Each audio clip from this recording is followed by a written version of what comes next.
o vídeo que Alexandre de Moraes não quer que você veja. Quero, em primeiro lugar, cumprimentar todos os meus colegas aqui presentes. É sempre uma satisfação cada vez que nós nos reunimos, advogados, principalmente para, nesse momento, que vai se decidir algo extremamente importante, se o Brasil deve ou não continuar como um Estado democrático de direito, que nós, que somos operadores do direito, entendamos a importância do que é a defesa desse Estado democrático de direito. Se nós analisarmos a nossa Constituição, o artigo 1º faz menção ao Estado democrático de direito, e o artigo 2º a independência e a harmonia dos poderes.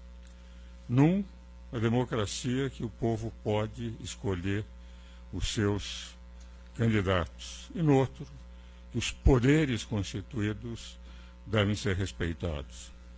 Se nós analisarmos o que foi feito nos últimos 13 anos, nós verificamos que não houve democracia.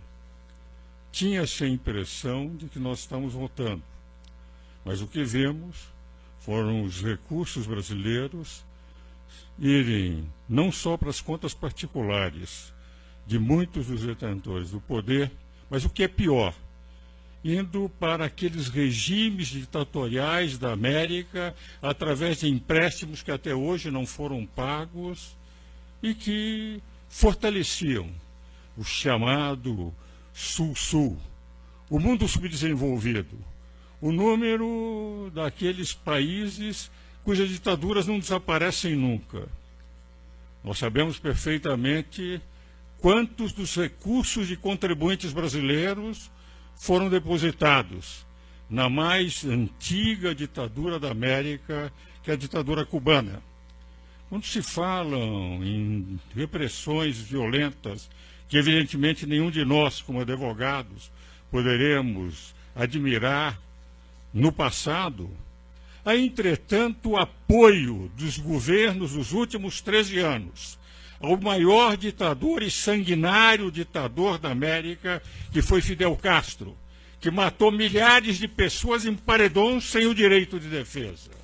E nós, advogados, vivemos em função desse sagrado direito que só existe nas democracias, e que não existe em Cuba, e que existe pouco na Venezuela, e que desaparece na Nicarágua. 3 regimes que a presidente do outro partido declara que deveria ser protegido pelo Brasil.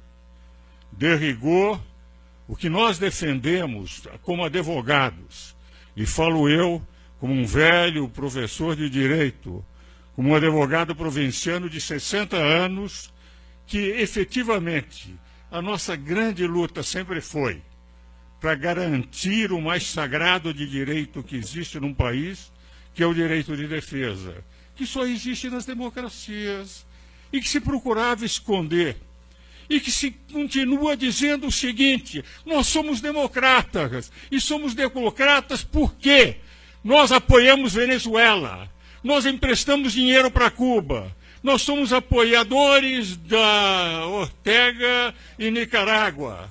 Nós desejamos continuar com todo aquele esquema, sem reconhecer, como acontece na maioria dos países, sem reconhecer que quando se rouba uma nação, quando se assaltam cofres públicos, as autoridades que assim fazem pedem desculpas, vêm a público, são afastados do cenário.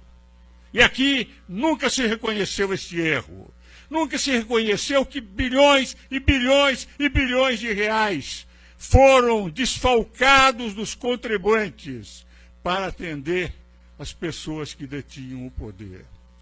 Para que os senhores tenham noção do que seja 1 bilhão de reais, 1 bilhão de segundos, considerando R$1 um segundo, duram 31 anos e meio.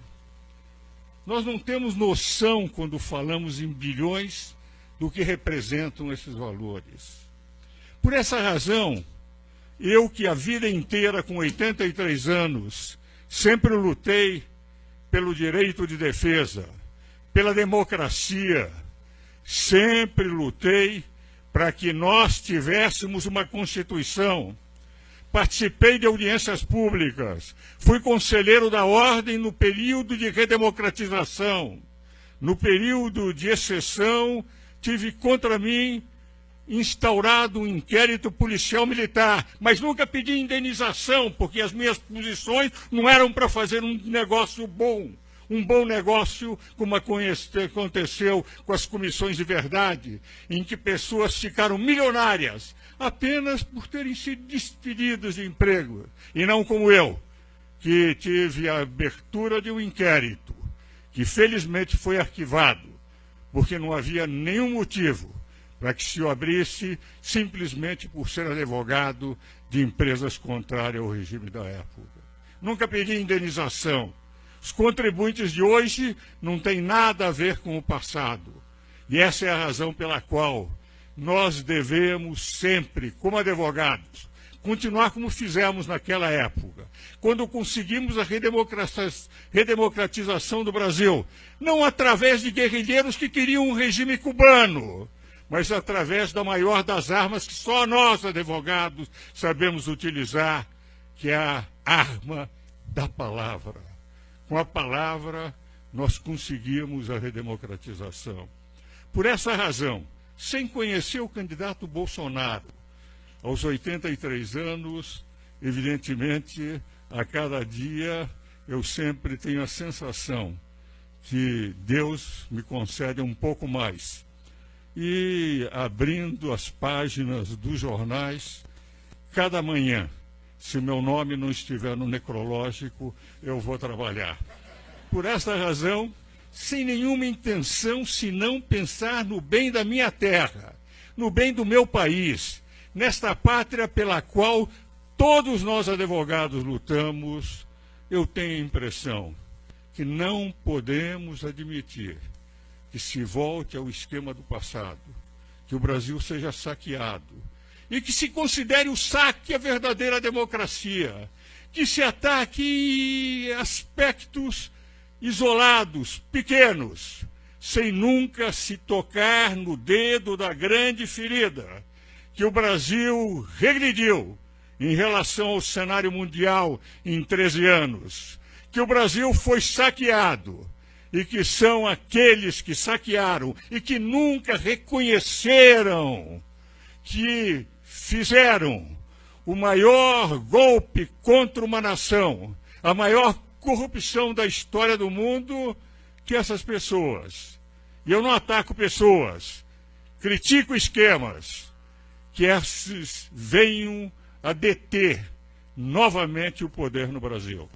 Por essa razão, nós, advogados, que lutamos pelo Estado democrático de direito e que não podemos admitir nunca a corrupção como instrumento de governo, como instrumento de poder, vamos aqui, neste ato, assinando este manifesto, declarar que existem brasileiros que pensam no Brasil e apenas no Brasil, e não nos seus interesses pessoais, e que sem nenhuma outra intenção, senão de proteger a pátria, estão aqui assinando como advogados democratas e contra a corrupção a favor de um candidato que se posicionou desde o início pela democracia e contra a corrupção. Muito obrigado.